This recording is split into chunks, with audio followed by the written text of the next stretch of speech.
Find out why I'm using an Oculus Quest way more often than a wireless Vive Pro.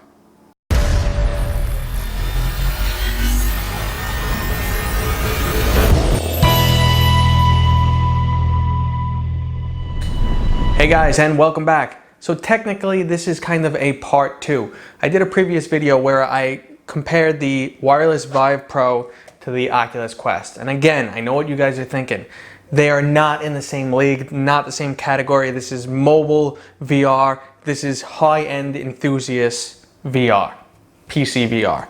Yes, and that was my whole point. As an owner of this product, I thought I had absolutely nothing to gain by picking up one of these. And then for certain reasons, I was interested in it and went ahead and picked it up. And I'm actually really happy with that purchase. Now, if you're curious to see which one I edged out and why I said, certain things about the Vive Pro and the Oculus Quest in my previous video, I'll link that. You guys, because I said, well, this one edges it out, but you're paying for a premium. It makes absolute sense. You want the best video fidelity, the best video audio fidelity, and more immersion. It's here. And if you want me to go into detail on that, check out the previous link. I'm a little long-winded, but obviously you pay for a premium, you get it. But then why am I using this so much more often than that right now?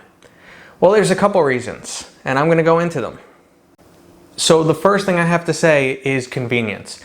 This product is just extremely convenient. And the fact that it's on my shelf, I just pick it up, throw it on my head, and start using it makes a world of a difference. Not that it's a major headache to turn this on, but it's almost like a 2-minute process, especially if I plan on recording some footage. I'm going to turn on the wireless adapter. Well, first I'm gonna go plug in the battery for it because I don't leave it plugged in all the time. I plug in the battery, turn on the wireless adapter, start up Steam VR. Not the longest process, but then the base stations need to turn on. And then I check it and everything's good. We're like a minute, 2 minutes in. Okay, not huge. Computer already had to be on. Solid state drives, machine boots really fast. All in though, it's like a 2-minute process. Not huge, but it's not like, hey, someone's over at my house, they say, hey, check this out, this is cool. So actually when recording this clip, my base stations failed to turn on. This has actually never happened to me before. This is a new today just for this clip issue. Perfect timing. So in total, it was almost 5 minutes before my Vive was turned on. I had to restart the headset, and then magically the base stations decided to turn on. There's no way I'm gonna do that with this, even though I do like to show this off when I have people over. So convenience is huge. And where I'm using it where I never expected is, my kid will be watching some show on TV that, she's seen 100 times, and I'll just slip this thing on and put on Netflix, and I cannot get over how clear Netflix is on this screen. And that brings me to the next major reason why I'm enjoying this so much more than that right now. It is the extremely underrated IPD adjustment. Now, I didn't realize how bad this was until I got this product and then started playing around with this one a lot more. While I can push much better graphics in this product, I can't find the sweet spot for my IPD. And after seeing what the difference is using this, because this will go, is suited for people with a much lower IPD, which apparently is me. I actually measured them. This one, the lowest I can set it to is 61.1. I don't know if that's some type of, it said it's supposed to go to 60, but the knob is stopping at 61.1. And I actually used to not be able to get it that low, but I noticed that the lens used to pinch my nose. So I pulled the lens forward a little bit more, and that actually does give me a little bit, the ability to bring the IPD down a little bit more, down to 61.1, but I'm still not in my sweet spot. I'm still having like blurred text, and I really can't enjoy the extra graphics that I'm pushing to this, because every once in a while things are out of focus. I can't read text, or I'm getting eye strain, and the eye strain is making me not play this for extended periods of time.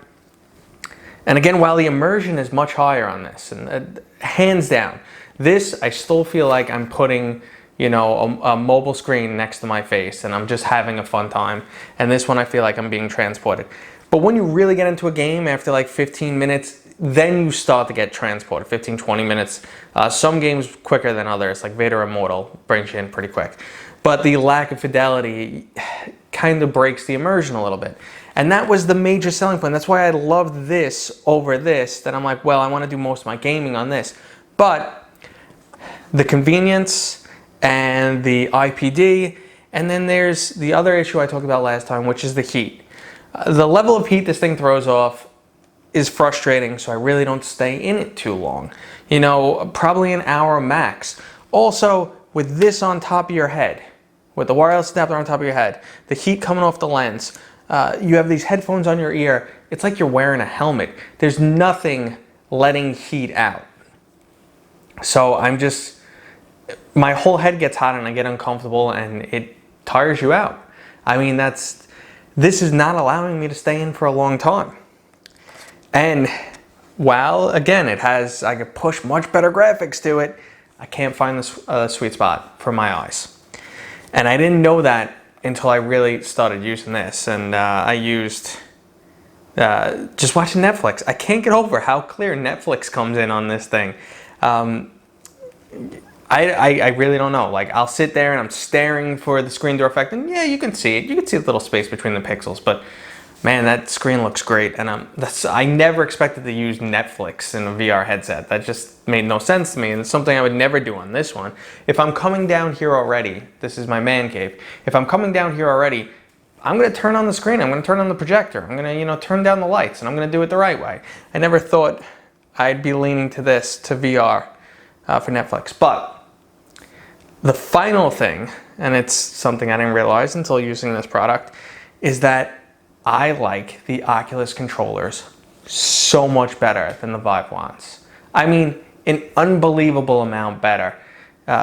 Again, I didn't know this. I never was super comfortable with free locomotion on the Vive wands because I felt like I would constantly accidentally bump the trackpad and do this, which is disorienting in VR. Or I just couldn't get it to go the exact direction I wanted to. Like, I got to the point where I'm comfortable with the controls.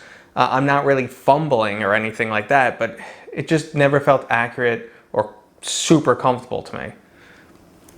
I've been playing Swords of Gargantua on both, and I gotta say, the second I played it with the Oculus controllers, I was 100 times better.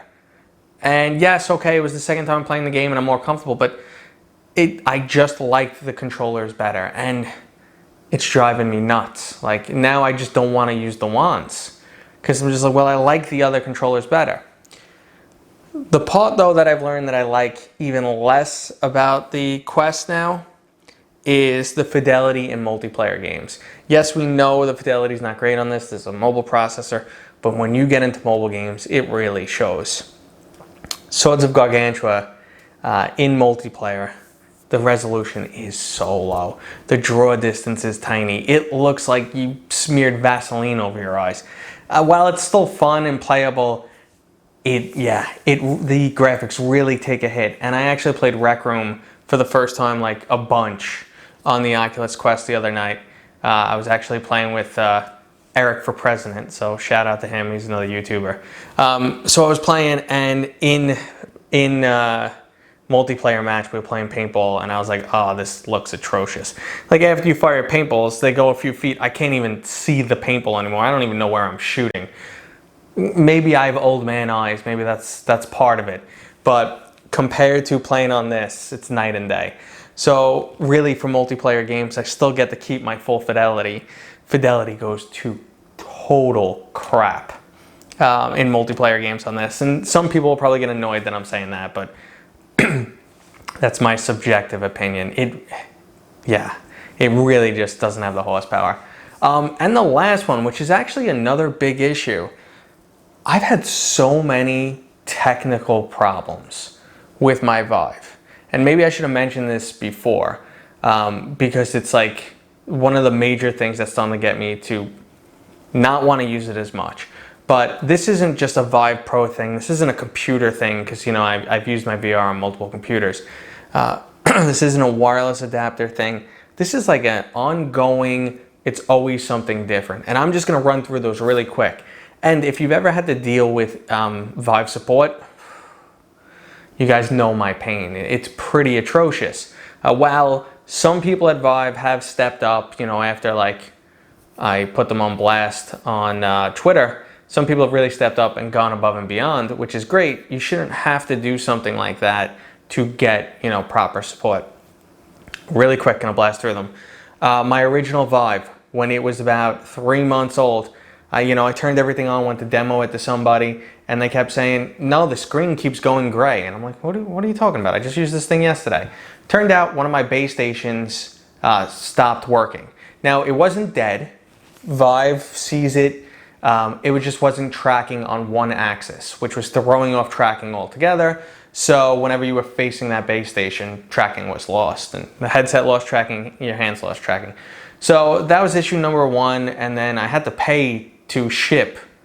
Even though my product was under warranty, I still had to pay to ship the base station, which was really annoying. It was like 10 bucks or something, but I was just like, whatever. It's just, one extra annoyance, and I had to wait a few days for a base station to come in.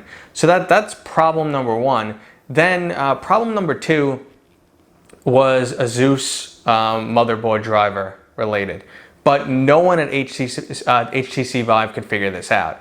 And I have like pages of back and forth conversations with them, and no one can really figure it out. And someone was nice enough to send me like another base station to test stuff, and I did all the testing, and I spent countless hours in forums, and then I was like, finally I find something buried which says, yeah, some Asus motherboards have driver issues with Vive. And they made a driver update which made it slightly better, but was still bad. So I asked HTC which USB PCI card do they recommend, and actually someone sent me one, which was nice, which was really nice. They sent me a PCI card, and then that issue went away. So I was happy there. Then I got the Vive Pro, and immediately I said, oh my God, this thing gets too hot. Contacted support, because I read online no one was mentioning the heat really. So I contacted support, and they said, oh no, this is not normal. That's definitely not normal. We'll send you another one right away. And then correspondence every day, and when I was getting my replacement was getting longer and longer. That time period was just getting longer and longer away. And I was like, guys, what is going on? And I was losing my mind. So eventually I said, cancel my order. I've had enough. I bought one on Amazon. Second I told them cancel my order, magically they're like, oh, no, it's coming to you. It's coming tomorrow. Magically. I have like 7 pages going back and forth with support on chat. So that was another fun one.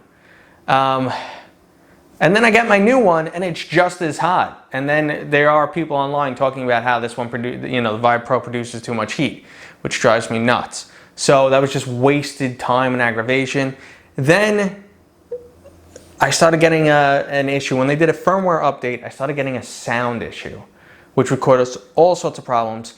It would detect 2 different audio sources, and it would never see the right one in Steam VR until you closed it and reopened it, and then if I had to pick the right one. So it was just one other layer of annoyance. I'd turn it on, it wouldn't work right, I'd shut it off, turn it back on, it would see the right one, I'd select the right one, and then it would work. And then I went wireless, and actually things were good for a while, and I was really happy. But now lately, I'm getting all sorts of weird issues where hardware randomly disconnects, which is normally one controller. So I'll be playing, everything's fine, about 30 minutes in, the screen will flash for 1 second, and then I will lose a controller, or both. And this is happening like 1 in 5 times I use it. Or I'll turn it on and it doesn't see the speakers. And this is the new issue that's coming. So I am definitely, without a doubt, getting a Valve Index, because I don't care, I'm ready to go back to tethered, because everything I've read about the Valve Index is what I'm looking for. It's the highest level of fidelity, it's super comfortable. They talk about It's the headset that you're not going to wear for 30 minutes to an hour a day, where you could do your work in it. You could wear it for 3-4 hours a day. And they said that's what Valve was going for, and that's their angle. And they say the refresh rate just really, you know, pushes the immersion and presence. And I believe that, because just going from 72 hertz to 90 hertz, I feel it. I swear, it's much different than a monitor refresh rate and you're playing a game and looking at it. Yeah, you could see the difference between 60 and 120. And it's noticeable and it's smooth, but in VR, I think it's just so much of a bigger difference. They also said the audio is great. This is turning into an ad for a Valve Index, which is not what I'm aiming for. When my Index comes, we'll see. You know, we'll see. Hopefully I'm happy with it. Because right now, I'm stuck in this middle. This doesn't satisfy my needs because it's not powerful enough. This one's powerful enough, but has all sorts of issues that are bothering me. I don't like the controllers. The IPD just won't get to the sweet spot for me. And it's whacking out. The hardware's whacking out lately. So I'm mostly playing on this, and I don't want to get frustrated. You know, come home from a long day, I want to play some VR, I want to have fun, and then, you know, have my head feel like it's on fire and the controllers wonk out mid-game. No. Now, I know if there's any Vive people watching, they're probably like, oh, you know, we got to give this guy some support or something because he's trashing it. But product-wise, I've just always had issues. I go a few months where everything's great, and then all of a sudden, things freaking act up. And I will take it and connect it to another computer and see if these issues do carry over. And sometimes they do, sometimes they don't. Like the driver one didn't carry over. So, and then I get a message which interrupts this, and damn it. But anyway, guys, that's the video. I know I rambled a lot. I do want to say this is a great product. This is an enthusiast product, which is overpriced. But again, it is a better experience if your IPD it matches and you don't have technical issues, which I'm saying most people probably don't have them. Like, I get months at a time where there's no issues at all. I just don't get it. I'm an unlucky person. And it's not like I'm not skilled in IT. It's what I do for a living. I've been in the industry for 21 years now. That's starting as an intern. I've built a couple hundred computers in my day. I work as an IT manager on my day-to-day. So I kind of know what I'm doing. At least I could usually figure out a problem eventually. It's just, I don't know, man. It just doesn't seem like super reliable hardware. Okay, that's enough rambling. I really hope you guys enjoyed this video.